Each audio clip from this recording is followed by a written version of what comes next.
Hi, I'm Kirk House. Welcome to the McGee House and Steuben County Historical Society in Bath, New York. We're talking today about slavery in Steuben County. African and African American slavery in New York began long before it was New York, back at the beginnings of New Amsterdam under Dutch administration and rule. And it continued, simplifying a little bit, continued until the 4th of July in 1827. When slavery ended in New York. Now, interestingly, as people knew we were getting ready for this, we found a few people saying, oh, why talk about this sort of thing? It was such a long time ago. Why don't people just get over it? Well, last day of slavery in the United States as a whole was on December 31st, 1865. So yeah, 158 years ago is a long time ago. Except, if you were born, at the time I'm speaking anyway, if you were born, say, in the first half of 1944 or earlier, then you have lived through most of the time of emancipation here in the United States. Or another way to look at that is we will not reach the break-even point, the time when we have as much time as a free country as we did as a slave country, for another 82 years. Very few of us are going to live to see that day. So in a lot of ways, it's actually not that far back. And it kind of doesn't matter how far back it is because this is the History Society, and that's what we do. We look at things way far back and things close at hand.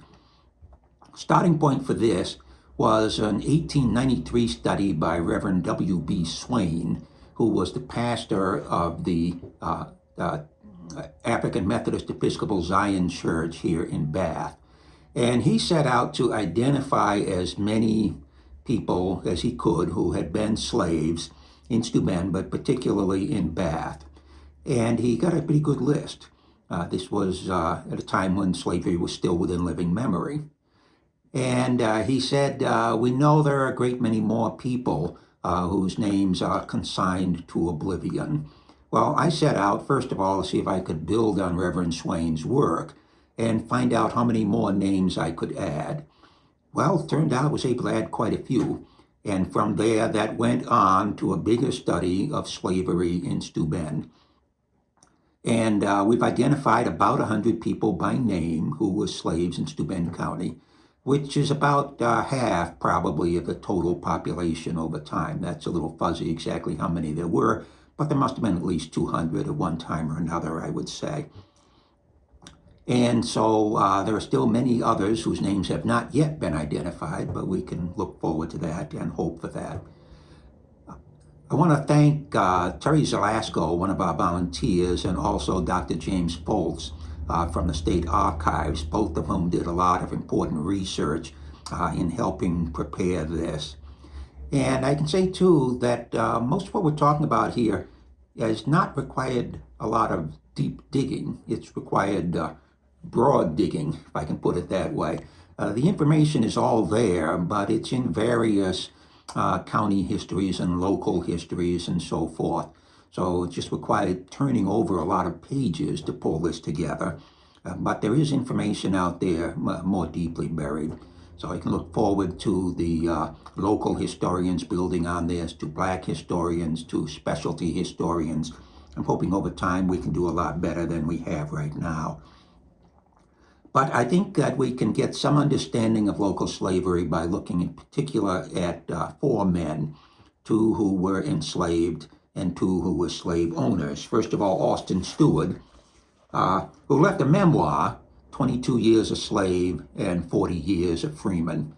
And this is not only the most detailed telling we have of slavery here in Steuben County, it's really about the most detailed story we have of the early years of Steuben County in general. So that's very helpful to us. Also, Simon Watkins, who was together with Austin Steward, they were both enslaved to Captain William Helm, who came up from Virginia with a large body of slaves in his train. And then we also want to talk about Daniel Kruger, later a U.S. representative, who was a slave owner here in Steuben. So to get going, Steuben, of course, became a county in 1796. Before that, we were part of Ontario County, and there were already white people living here with African or African American slaves before we became Steuben County, especially down in the Lindley area. But things really began to pick up as far as numbers are concerned when Captain Helm moved up here from Virginia. Now, he bought land all over the area, and he had land and property out as far as Sodus. And he brought slaves up with him, and he established them at various locations throughout the area. But he made his home in Bath, and that's where most of his enslaved people was in and around Bath. Captain Helm was lazy, and Captain Helm was alcoholic. So as time went on, rather than actually supervising his slaves and doing work himself and getting them to do work, he rented people out. And as a result of that, they were scattered all through the region, although this was kind of the headquarters, the base of operations, if you will.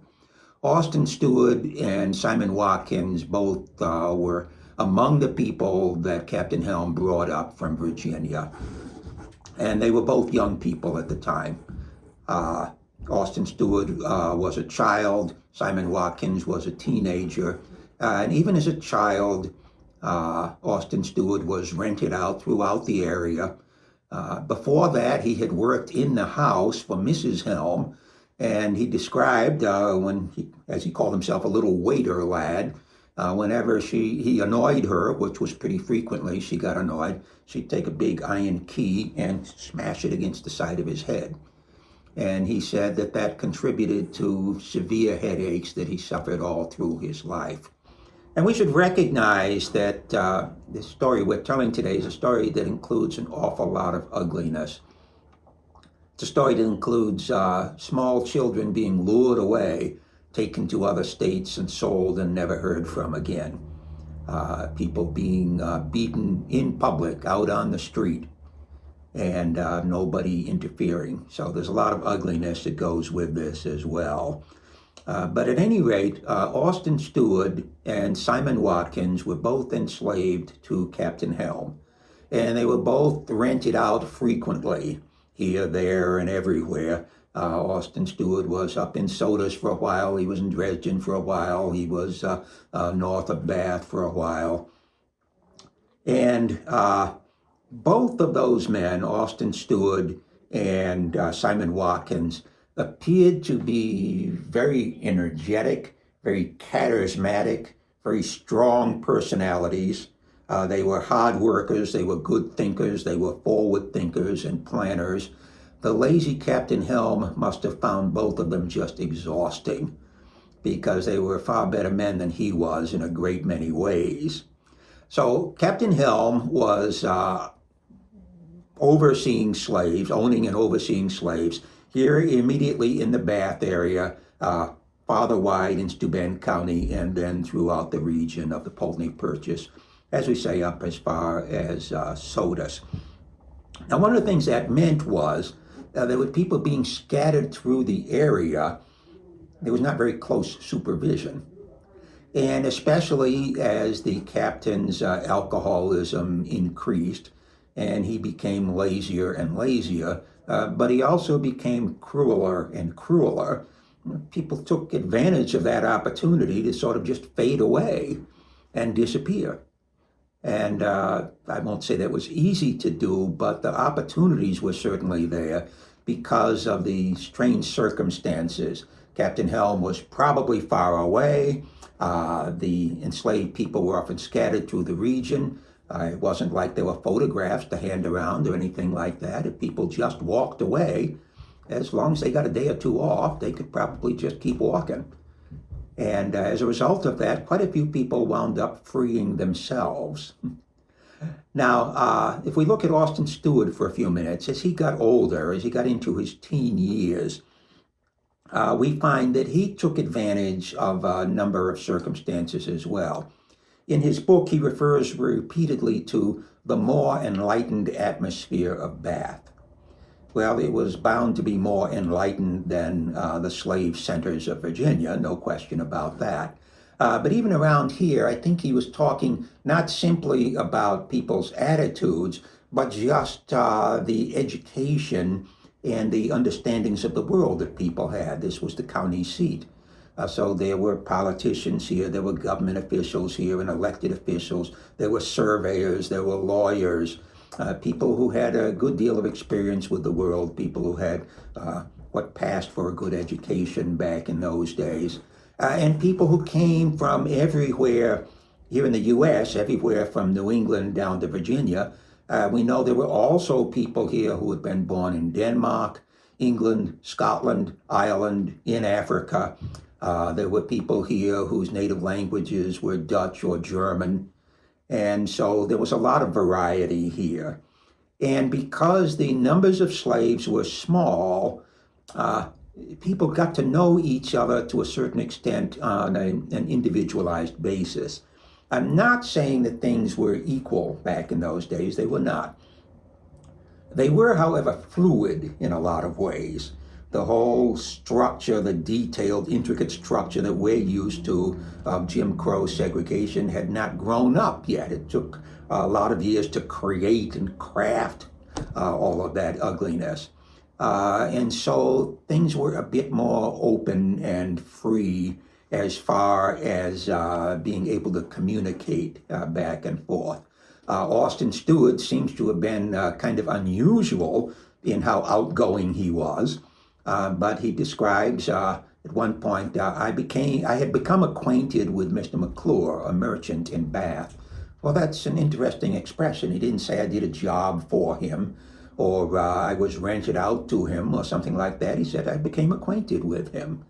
And when Mr. McClure eventually passed away, on at least one occasion, Steward went to knock on the door of his brother, General McClure, to directly discuss with him enlisting in the militia for the War of 1812. On one occasion, he was out strolling the square with the clerk from the land office. And also, and this is important, on one evening, right outside of where we are, right where the bridge across the Conhockton River is here on the Cameron Road, that's where the bridge was back in these days as well. And crossing that bridge one evening, he ran into Daniel Kruger, who was already noted as a lawyer at the time and would later be our representative in Congress. And Steward, being Steward, stopped lawyer Kruger on the bridge and said, I've been thinking a lot and I've been checking around a lot, and it seems to me that by the law of New York, I should be free, and legally I actually am free. Is that the case? Well, he said, lawyer Kruger looked at me very startled and then looked all around and then loudly announced, no, you are definitely not free. But he said the way he did it made me suspect that there was more to the story than this. And later on, when there was nobody around to listen, Kruger and Steward met clandestinely in Kruger's office. And Mr. Kruger said, oh, yes, definitely you are free under the laws of New York. That's all there is to it. And your master, Captain Helm, cannot hold you if you do not wish to stay with him. Well, of course, Austin Steward did not wish to stay with him. And Kruger then gave him the names and addresses of people in Canandaigua from the Manumission Society, early abolitionists. And Steward got permission to take a trip up to Canandaigua, went up, found these men, lawyers, sat down with them, described his situation, and he suggested that he should sue for his freedom. Well, the manumission lawyers said that was a bad idea. They said, first of all, it'll take too long. It'll just take a long time to work that through the court system. Secondly, the courts tend to be conservative. They like to leave things where they are. If you come along and say, essentially, we ought to take this man's slave away from him, you'll have a lot to prove to get the courts to agree to that. Now, what you should do instead of that is simply take your freedom. And then Captain Helm, if he wanted to, would have to come to court against you. And again, taking things conservatively, he would then be trying to enslave a free man, and he would have a lot of proof that he would have to bring forth.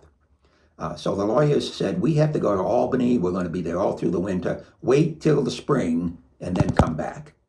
So Steward agreed to do that, and he waited through the winter till the spring. And then as he was getting ready to leave, a woman named Millie came to him, and she may be the Millie who was enslaved to George Hornell and bore a child to him.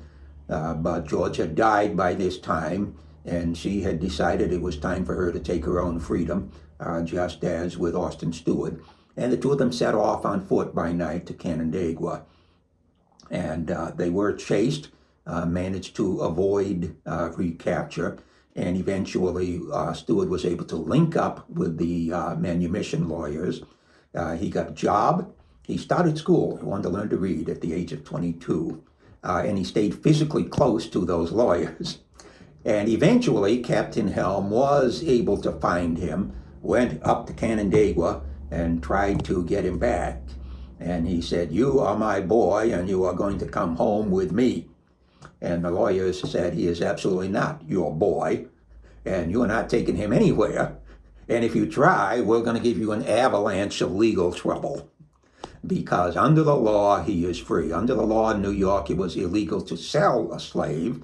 And if you did so, then that freed him or her. And the courts had construed renting as a dodge to circumvent this prohibition against selling a slave. And so that automatically conferred you freedom. So they said going all the way back to the time you rented him out when he was 10 years old, that legally freed him at that point. Well, the captain was forced to more or less give up at that point. He did try a couple of other legal maneuvers along the way, but eventually died before being able to complete them. Steward eventually figured that he was safe enough. He moved to Rochester.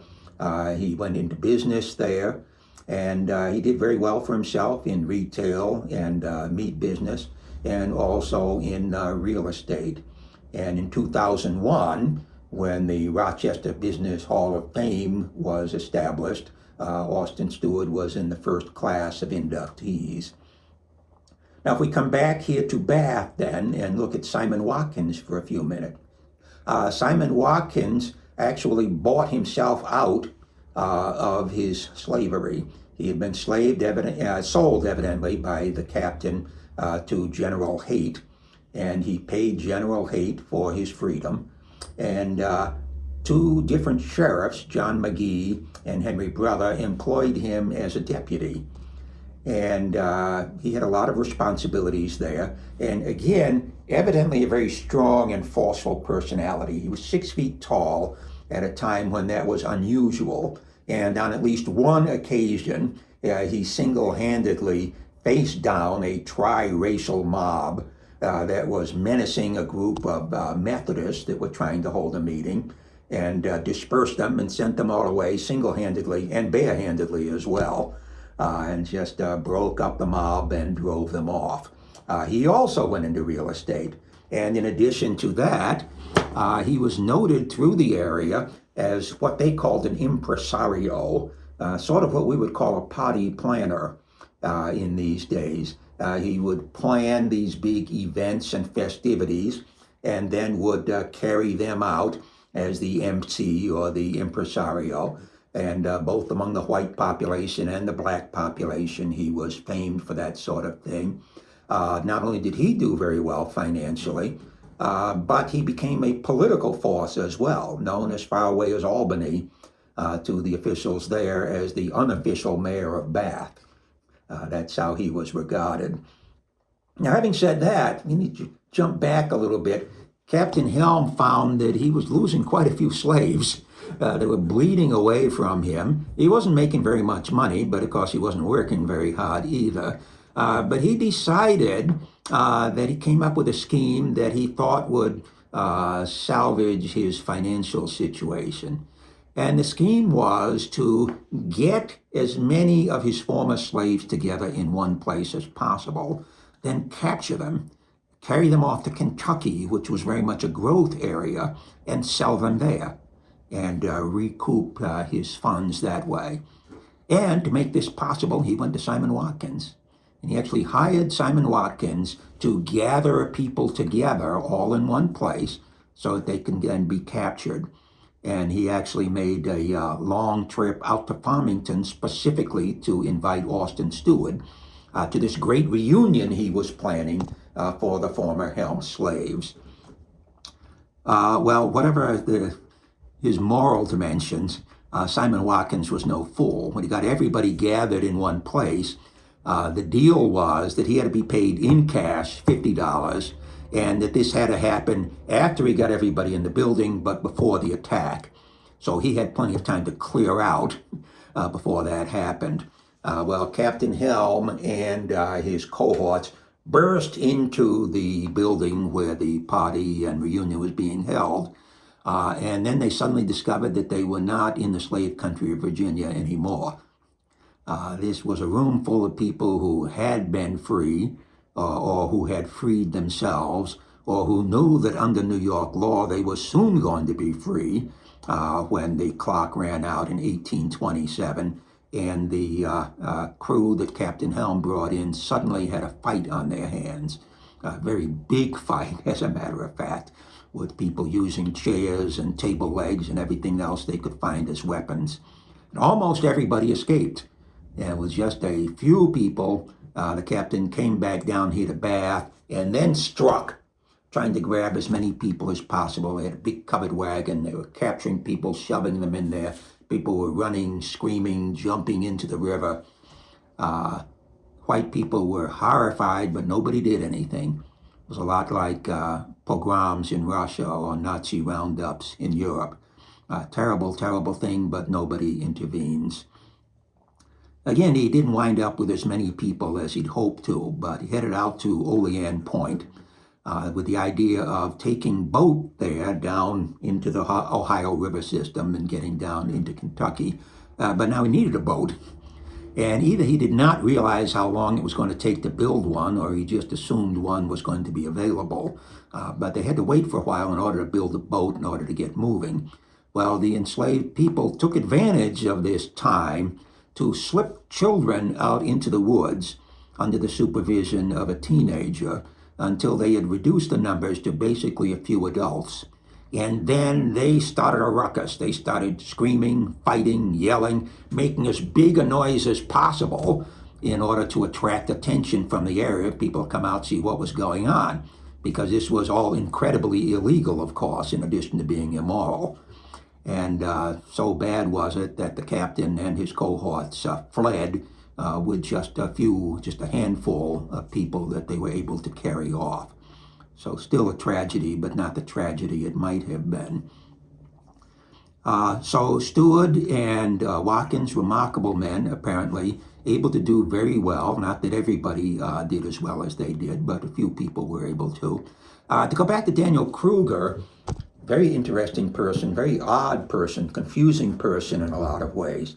He had, first of all, told Steward out in public he absolutely was not free, but then in secret told Steward not only that he was free, but gave him detailed information on who to get in touch with, how to carry out his cases, how to get himself free.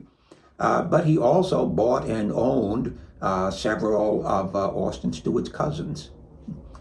When he was in Congress, that was at the time, shortly after the Helm kidnapping, he got wind of the fact that a couple of people from our area here, teenagers, were being sold.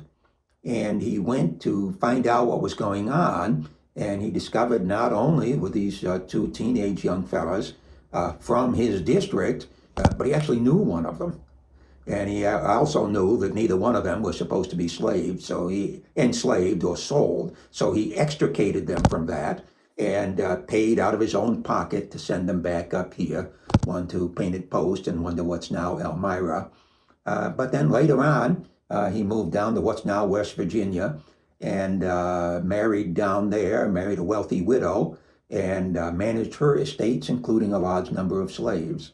So pro-slavery, anti-slavery, Where was Kruger coming from? Perhaps he was just a stickler for the law, no matter who benefited and who lost out. But an interesting character, if nothing else, but one who was very important, certainly to Austin Steward. As we say, slavery ended in New York on the 4th of July in 1827. On the 5th of July, Austin Steward gave an address. He was asked to do so by the black community of Rochester to give an oration on the fact that slavery had ended in New York. And for many years afterwards, the 5th of July was a time of observance for many black Western New Yorkers to acknowledge the end of slavery. Well, what happened once slavery ended? As I say, a few people were able to do very well. Steward and Watkins, and also here in Bath, a man named Edward Dorsey, who owned eventually a lot of acres in the footprint of Bath Village, as well as acreage outside as well. And why was this possible? Well, as I mentioned before, things were not free, things were not equal, but they were fluid to a certain extent anyway. One of the things about having the enslaved people scattered through the region is that they got to know people on a one-to-one basis. They knew white people knew them. Slaves were not just this large block of people over here. They were Austin Steward, they were Simon Watkins, they were Edward Dorsey. And so it may be that as people got to know them individually, that maybe later on jobs were available, perhaps loans were available or mortgages. That's all speculation. But I think the fact that people were known on a one-to-one basis and that the total number of slaves was very small probably provided opportunities that might not have been there otherwise. Quite a few people stayed in the Bath area, which because of Captain Helm was sort of the center of the enslaved population. It then became the center of the free black population of Steuben County. And they were very active in the community. When the Bath Baptist Church was formed, it was ecclesiastically and legally formed by 21 people signing a covenant together. At least 3 of those people who signed were former slaves here in Bath. When the Presbyterian Church built its first edifice and opened it in 1831, 4 former slaves bought and owned pews in the balcony. The system in those days was pews were very high, for one thing. The minister stood up here and looked down on people. They were very high because there was no central heating, and you'd have these little charcoal braziers and everybody would shiver in there. But you paid for your pew. It was a way of supporting the church financially. The black people, their pews were up in the balcony, so it was segregated seating. But the fact was that they bought and paid for those pews. So they had some substantial disposable income in those cases anyway. Certainly not everybody was rich by any stretch of the imagination. But they were active in the churches. As I say, Simon Watkins was a deputy sheriff. So they continued to be a part of the community. And even when we come up to 1899, the directory of that year shows at least 5 surnames among the black population of Bath. There were already surnames back in the slavery days. So it was evidently the same families that were still living there, generations later, living and working and active in the community here. So as I say, slavery was definitely an ugly time. No question about that. But because of the particular circumstances here, with slavery already being scheduled to sunset, with the numbers being small, with Captain Helm scattering people on an individual basis throughout the region so that they could become known on an individual basis, the situation became fluid enough to provide opportunities. A few people did very well, became definitely prosperous members of the middle class. Others were not able to do that well, but certainly were able to support themselves and become known known features of the community. One thing we can mention is Captain Helm. Over time, he had fewer and fewer slaves. First, because some were becoming legally freed, and then others were freeing themselves in the process. He was also running out of money dramatically. When his wife died, another slave owner here in Bath died at about the same time. And so that was a wonderful opportunity. Captain Helm very quickly married Madame Thornton, as she was called. That didn't work out. Captain Helm's personality didn't change. His alcoholism didn't change. And so before too long, she kicked him out. Eventually, he was bankrupted, and it seemed like he had spent his whole life rushing towards bankruptcy. Well, he finally got there, and the deputy sheriff who handled his foreclosure and bankruptcy was Simon Watkins, the person whom Captain Helm had literally bought off a block in Virginia when he was 17 years old. So that must have been rather satisfactory to Simon Watkins. The historian Irvin Neer says that Captain Helm died alone, attended only by one of his former chattels, returning kindness for cruelty. And that was the end of him at last. So slavery did not exist in large numbers out here.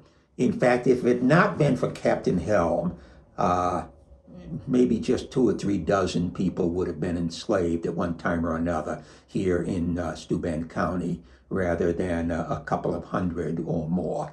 But because of a large block of slaves he brought in, because of the fact that several other slave owners followed in his train, family members and acquaintances from Virginia, slavery became a bigger deal than it would have otherwise. And as we say, slavery, the center of slavery, and thus the center of the free black population for quite a while, was in Bath. And I suppose that's not surprising, really. And that enlightened atmosphere that Austin Steward referred to maybe did not refer so much to attitudes as just to information and experience. But one way or another, the slaves were able either to free themselves or to tough it out until the 4th of July in 1827. One situation we can mention, the McBurney brothers. They were part of the Helm kidnapping. They were his cohorts or his henchmen in that. One of them, James McBurney, twice went before the town officials in Canisteo and legally acknowledged parentage of a slave child. He also, on one occasion, lost a woman and her 2 sons in a card game, and handed them over to their new owner down in the Addison area. And he gave the woman to his brother and kept the 2 youngsters. He actually decided to send them to school, and people didn't want them to attend the public school. So the new owner, who was a prominent man in the community, gathered everybody together and told them that slavery was coming to an end in New York, and these 2 youngsters had to support themselves. They could only do that by going to school, and if they were not allowed to go to school, he personally would tear the school down stick by stick and throw it into the river and beat up anybody who objected. Well, everybody decided they could live with a couple of black students in the school, and things went on from there. But one thing that's kind of satisfying in a certain way about this story is that after the McBurney brothers died, their home, which still stands out between Canisteo and Hornell, passed on to a nephew, and he, among other things, turned that place into a station on the Underground Railroad in the next generation. So a little bit of satisfaction to wrap that up there. Anyway, slavery was an important part of life here in Steuben County, not a vital part. It's not as though this place could not have been built without slavery, but certainly a lot of people were enslaved here. A lot of people suffered under that slavery. And they certainly, both as slaves and later on as free people, contributed a good deal to the growth and the maturation of Steuben County. So, thanks for listening.